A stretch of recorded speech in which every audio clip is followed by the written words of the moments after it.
Hello friends, welcome to my channel excellent coaching. आज heredity, culture और behaviour के multiple choice questions discuss करेंगे।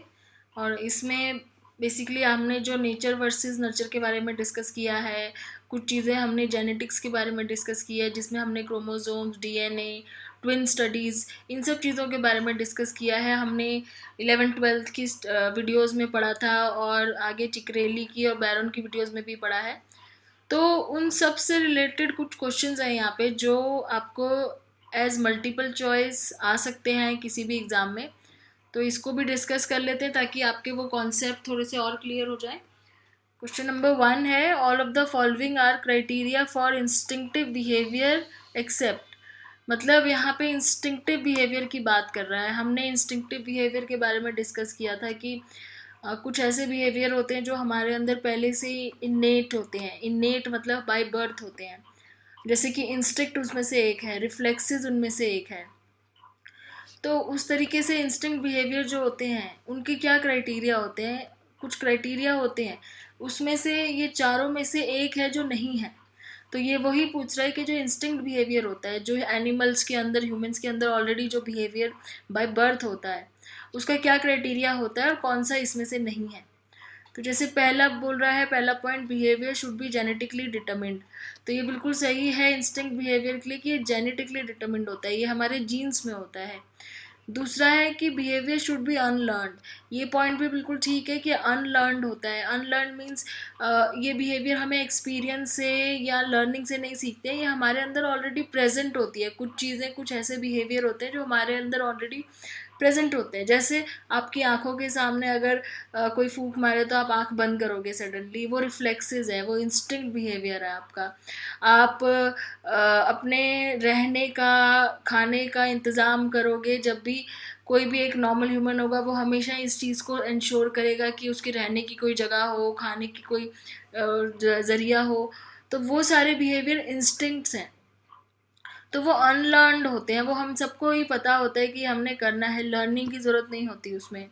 फिर है बिहेवियर शुड बी अनऑर्गेनाइज्ड। ये पॉइंट इसमें गलत है और यही इसका आंसर है। ऐसे बिहेवियर अनऑर्गेनाइज नहीं, बहुत ऑर्गेनाइज्ड होते हैं। इसको हमें ऑर्गेनाइज करना नहीं पड़ता है, ये पहले से ही ऑर्गेनाइज्ड बिहेवियर होते हैं। जितने भी हमारे रिफ्लेक्सेस हैं, जितने भी हमारे इंस्टिंक्टिव बिहेवियर है, बहुत ऑर्गेनाइज्ड हैं पहले से। उनको अनऑर्गेनाइज नहीं होते हैं, उनको ऑर्गेनाइज करने की ज़रूरत नहीं होती है।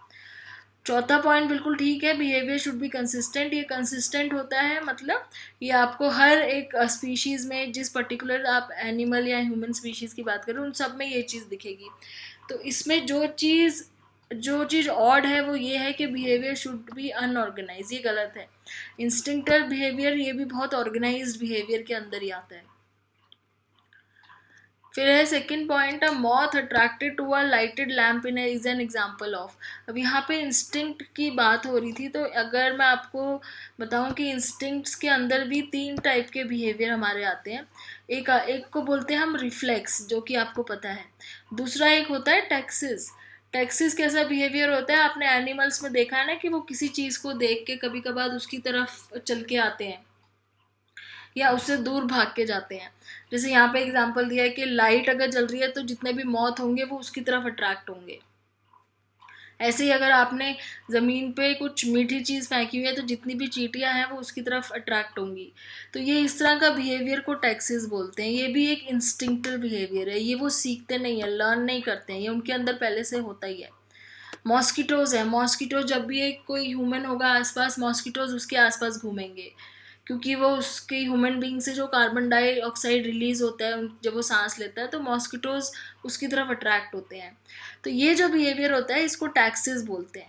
ये भी इंस्टिंक्ट के अंदर ही आता है। जैसे हमारे रिफ्लेक्सेस आते हैं ना इंस्टिंक्ट के अंदर, वैसे ही टैक्सिस भी इंस्टिंक्ट के अंदर ही आता है। तो फिलहाल इसका आंसर टैक्सिस होगा। Moth attracted to a lighted lamp is an example of taxis.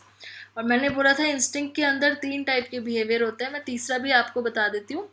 तीसरा होता है किनेसिस, KINESES। किनेसिस क्या होता है, ये भी एनिमल्स में हमें देखने को मिलता है कि कोई पर्टिकुलर चीज़ को देख के वो एनिमल जब किसी भी डायरेक्शन में इधर उधर रन करने लग जाता है, या तो उससे दूर जाता है या उससे, मतलब कोई डायरेक्शन फिक्स नहीं होती। जैसे टैक्सीज में क्या होता है, या तो वो स्टिमुलस के पास आएगा या उससे दूर जाएगा। किनेसिस में होता है कि बस वो रन करता है।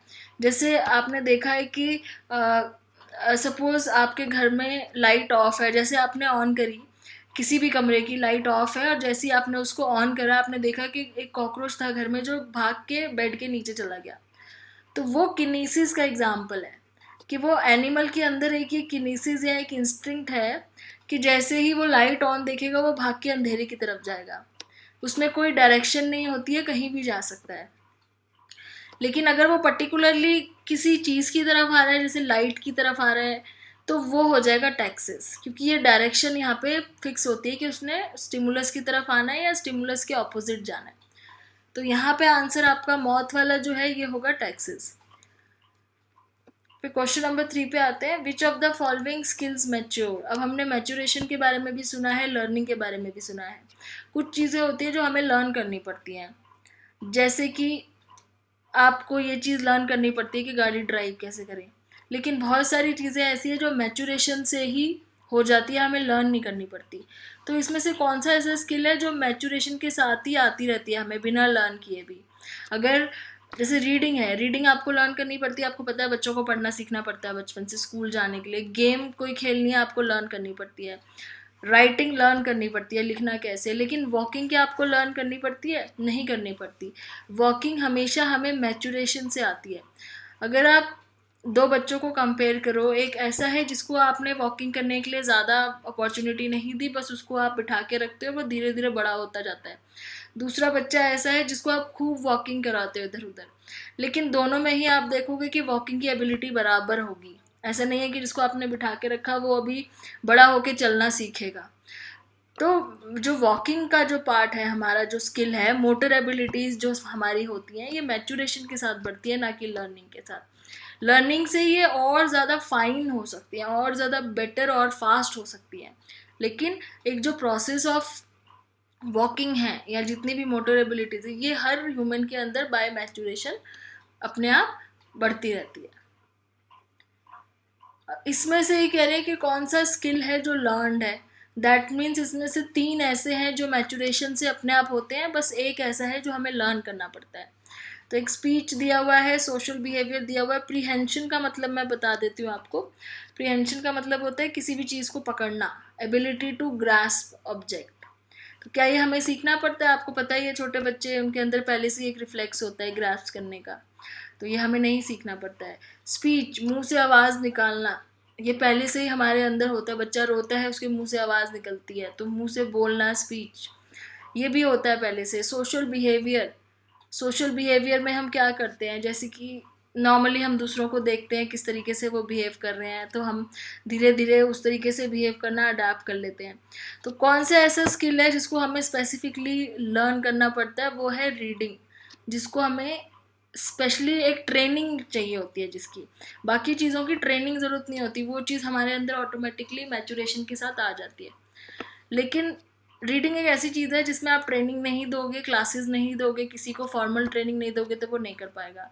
बाकी चीज़ें फॉर्मल ट्रेनिंग के बिना भी हो जाएंगी, मैच्योरेशन के साथ आ जाएंगी, लेकिन रीडिंग नहीं आएगी। All of the following are characteristic of DNA. अब ये डीएनए की बात कर रहे हैं कि डीएनए जो स्ट्रक्चर होता है, हमने पढ़ा था जेनेटिक्स में कि डीएनए एक ऐसा स्ट्रक्चर होता है जिसमें क्रोमोसोम्स होते हैं और उसके अंदर कुछ ऐसे बॉन्ड्स होते हैं, और ये डीएनए ही होता है जो हमारी हेरिडिटी के लिए रिस्पॉन्सिबल है। इसमें जो जीन्स प्रेजेंट होते हैं वो हमारे पेरेंट्स से हमें मिलते हैं और आगे फर्दर ऑन पास ऑन होते हैं। तो इसमें क्या चीज़ है जो डीएनए से नहीं रिलेट करती है? तो पहला है, it consist of 2 chemical basis arrange in a large number of combination. तो यही पॉइंट गलत है इसमें। इसमें 2 केमिकल बेसिस नहीं, 4 होते हैं। मैं आपको इसकी फ़ोटो भी दिखा देती हूँ। ये आपको यहाँ पे डीएनए का स्ट्रक्चर नज़र आ रहा है और 4 केमिकल बेसिस हैं। एक ये एडिनाइन है, फिर थायमीन है, साइटोसिन है, ग्वेनाइन है। तो ये 4 केमिकल बेसिस हैं जिनको शॉर्ट में ATCG भी बोलते हैं। तो 4 केमिकल बेसिस होते हैं डीएनए के अंदर। यहाँ पे आपको दिख रहा है पेयरिंग होती है इनकी, जैसे यहाँ पे T के साथ A है, फिर यहाँ पे G के साथ C है, इस तरीके से पेयरिंग होती है। ये फॉस्फेट और ये फॉस्फेट बैकबोन है, जो बाहर ये ब्राउन कलर का आपको दिख रहा है, ये फॉस्फेट का रिबन है। तो ये डीएनए का स्ट्रक्चर है। तो इसमें पहला ही पॉइंट गलत था, 2 केमिकल बेसिस नहीं है, 4 है। बाकी तीनों बिल्कुल ठीक है कि the 2 gene strands are arranged in the form of a helix. Helix मतलब इस तरीके से जो स्ट्रक्चर होता है इसका। The gene strands are capable of reproducing themselves. ये जो जीन्स के स्ट्रैंड्स होते हैं अपने आप को रिप्रोड्यूस करते हैं, इसीलिए वो एक से डबल होते जाते हैं माइटोसिस में। It is considered to be the basis of life. तो ये तीनों ही पॉइंट इसके लिए ठीक हैं बिल्कुल।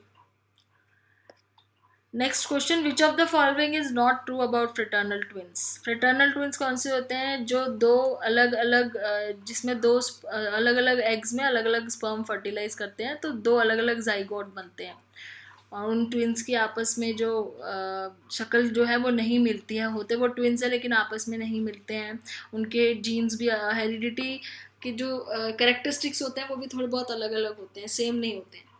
तो they are also called dizygotic, ये बिल्कुल ठीक है। Each individual originates from a different zygote, ये भी करेक्ट है। They can be of opposite sex, ये भी बिल्कुल ठीक है। ये भी ये जो फ्रेटर्नल ट्विंस होते हैं ये ऐसा भी हो सकता है कि एक मेल हो एक फीमेल हो। लास्ट पॉइंट है, both develop in the same amniotic sex, तो ये ट्रू नहीं है, यही आंसर है इसका। एमनियोटिक सैक क्या होता है कि जब वो जो बेबी मदर के वूम में होता है तो वो एक ट्रांसपेरेंट लिक्विड का बैग होता है जिसके अंदर बेबी होता है। तो जब तक वो मदर के वूम में रहता है तो वो लिक्विड के बैग के अंदर प्रोटेक्टेड रहता है, जिसके अंदर उसको कुशन प्रोवाइड होता है। तो ये जो लिक्विड बैग है इसको ही एमनियोटिक फ्लूइड बोला हुआ है, इस बैग को।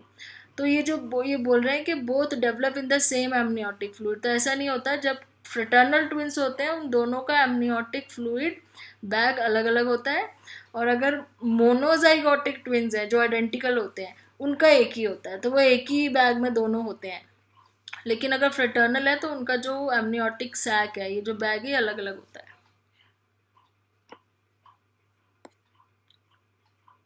In most studies, the influence of heredity on intelligence, the highest correlation in intelligence have been found.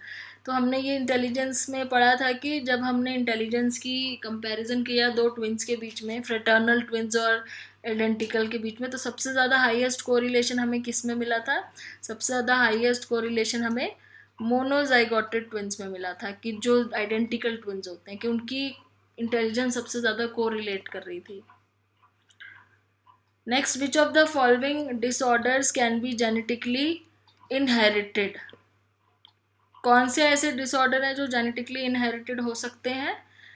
हेमीफ्लेजिया होता है जब आपका एक साइड बॉडी का पूरा पैरालाइज हो जाता है। तो ये तीनों ही ऐसे डिसऑर्डर हैं, ऑल ऑफ द अबव, जिसमें हम जिसको जेनेटिकली इनहेरिटेड कर सकते हैं अपने पेरेंट्स से।